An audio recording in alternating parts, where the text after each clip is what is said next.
Victor, darling, there's this specific kind of document, It just arrives without any big press conference. It doesn't trend, doesn't have a quote from a spokesperson. It just lands. And a loading dock or in a court filing. And what it says is really not complicated. Return it. Tens of thousands of these documents are moving right now through US Customs. They're not announcing tariff finishes. They're not explaining what went wrong. They're just saying, send the money back. So the question beneath this week's noise for me isn't about power retention. It's about what it costs to exercise that power when the very instrument you built to project it, it's converted to a liability. And the number, Victor, that isn't in any headline? $166 billion. This figure is implicated in the tariff refund operation after the Supreme Court's invalidation of tariff authority. What does that tell you about the instrument it replaced? Amara, you've absolutely, hit upon the core issue. What it tells me is that the instrument has converted. That's the operative word. Not weakened, not diminished, no, converted. Something specifically designed to produce revenue is now quite literally being managed as a liability event. In any credible institutional accountability framework, when the revenue line of a flagship instrument crosses to a liability, you are not in a weaker version of the same situation. You are in a categorically different situation. The entire model, you see, it has to be rebuilt from a different starting assumption. And the question that follows that recognition immediately, truly immediately, Amara, is what is the secondary exposure? Because liability events, they don't just stay where you find them. They spread. They truly do. And that secondary exposure, it's already so visible in the data, isn't it? Which for me makes this week structurally different from just, the announcement phase. The administration, it's pursuing what looks like alternative tariff authorities, sort of retroactive reconstructions of the legal basis that broke. It sounds like a repair, right? But in practice, every attempt to reconstruct authority under a new legal mechanism, it just triggers a second wave of litigation. And that second wave doesn't just cost money abstractly, it freezes supply chain credit, the working capital importers desperately need to operate. So if you're signing a long-term materials contract right now, you really can't price the input cost, can you? Because that depends on a legal determination that's unresolved and likely to stay that way for quite a while. Precisely, Amara. That is what we call the Volatility Tax, and it's a very specific tax too. It doesn't appear in any headline rate. No, it appears in the premium you pay for certainty, or even more precisely, in what you simply cannot purchase at any price, a long-term price commitment from a supplier facing the exact same uncertainty as you are. The order book, it has fully priced the invalidation. Capital is aligned with the reality that the signature instrument broke. The market processed that quite quickly. What has not been priced, because it simply cannot be priced until the reconstruction attempt either survives litigation or fails, is the duration of this credit freeze. That open variable, Amara, is precisely what makes that mortgage rate quote you received last week already outdated. Not because the rate itself changed, but because the legal instrument anchoring the rate environment, it changed, and nobody, officially announced it. Oh, it's just wild. And the same structural logic, I feel, is running in parallel across every major pressure point this week, which to me elevates this from just a tariff story to a true, pattern. The DOJ's election record operation, for example, it followed an identical sequence: broad assertion, then a judicial wall, followed by state refusal. A federal court rejected the Rhode Island voter data demand, citing a lack of legal authority. Michigan then refused a separate ballot demand outright, calling it without any legal basis. Oregon and California are signaling parallel rejections. The public price on this, it's election integrity scrutiny, but the private price is a series of evidentiary attempts that just aren't producing evidence. They're actually producing court orders that document the absence of legal foundation for the ask, aren't they? What truly strikes me, Amara, about that particular pattern is the allocation decision embedded within it. Narrative energy, it's a finite resource, yes? Legal capacity, also a finite resource. When you deploy both on a channel that has already been judicially blocked, you are not gaining a foothold. You are quite simply spending operating capital in a direction where the return is demonstrably zero. In any institutional review of resource allocation, that pattern, it really raises one specific question. What was the intended output? If the output was evidence, ballot materials, voter records, a finding, then, well, the channel failed. If the output was something else, the appearance of action, the continuation of a narrative about scrutiny, then the channel may have functioned exactly as designed. Those two assessments, Amara, they produce very different projections about what happens next in that space, truly. And they produce very different projections about what the court record accumulates into, don't they? Because every dismissed demand and refused order, it's a documented entry. It's dated, it's sourced, it exists in the federal record regardless of what the next announcement says. Which is why the Section 702 surveillance extension matters so much as a data point that's easy to misread.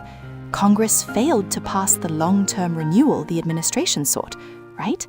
What it could produce was a 10-day patch, authority extended through April 30, but the underlying legitimacy question, it's entirely unresolved.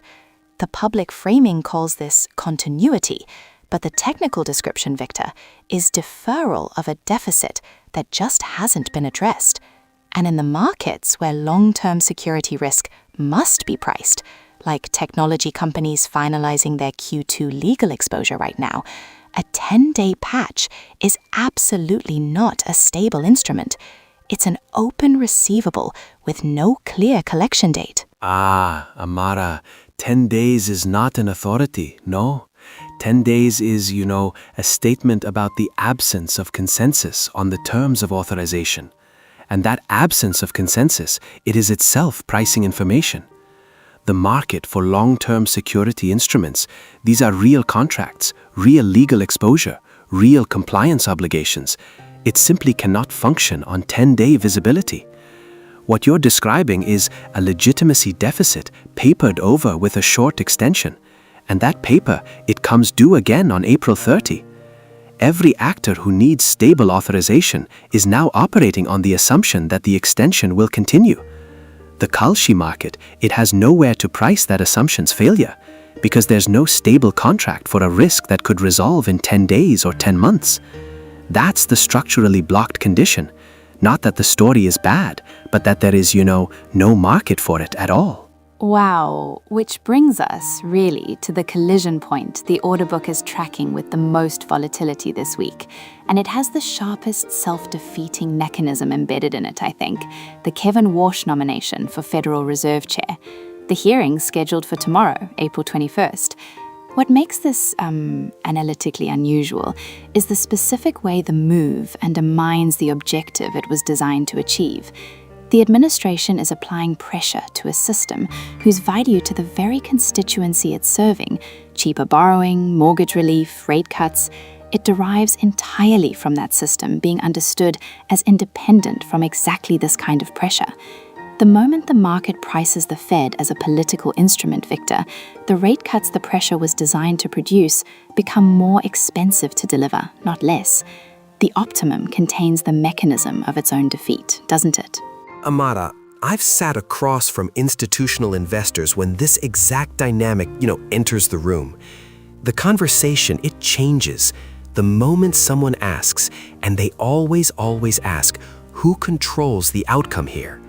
When the answer involves pressure on an auditor, or a board restructuring under political motivation, or a central banker whose appointment required demonstrating alignment with the rate preference of the appointing authority, the discount rate, it goes up. Not because the underlying fundamentals changed, no, because the uncertainty about the integrity of the process changed. And once that discount is applied, Amada, you simply cannot talk your way out of it with performance numbers. The market is pricing the mechanism, not the output. and a Fed chair who arrives carrying visible political expectation, well, they must spend credibility to do anything. Every rate decision becomes a question about motive before it becomes a question about economics, truly. And the Senate Banking Committee is the real choke point where this price is in, real time, isn't it? Not because the confirmation outcome is certain, it isn't, but because the hearing forces the question into the public record under documented conditions. Every exchange about Fed independence in that room tomorrow, it's an entry in the market's running assessment of whether the institution retains the operational independence that makes its determinations meaningful. A nominee who distances convincingly, they give the market what it needs. A nominee who cannot, or whose testimony reveals, in the texture of what he declines to commit to, that the distancing is performance rather than position, produces exactly the outcome the political pressure was designed to prevent: a more expensive cost of money, not a cheaper one. The pressure applied to produce rate cuts may actually generate conditions that make rate cuts harder to believe. Here is the specific trajectory if this current pattern holds, Amara, and I want to be precise about the mechanism. The administration has 4 live instruments under institutional pressure simultaneously: tariff reconstruction, election record litigation, surveillance extension, and the Fed confirmation. Each of those in isolation is a manageable correction cost, but they are not isolated, no. They are competing for the same finite pool of legal capacity, institutional credibility, and administrative bandwidth. When courts absorb tariff litigation, appeals in other dockets slow. When Senate floor bandwidth is consumed by a high-profile confirmation, the Section 702 negotiation becomes harder to close. The individual costs are visible, but the aggregate cost, the drag of running all 4 simultaneously from a finite institutional reserve, that is not in any single headline, but it is in the combined depletion of the administrative capacity to convert any future initiative into something durable.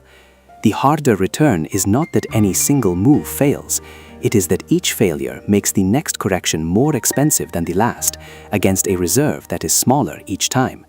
Eventually, and the evidence is approaching this threshold, the cost of the next correction will exceed the resources available to manage it. At that point, Amara, you're not in a correction cycle, you're in a different kind of conversation entirely. Wow.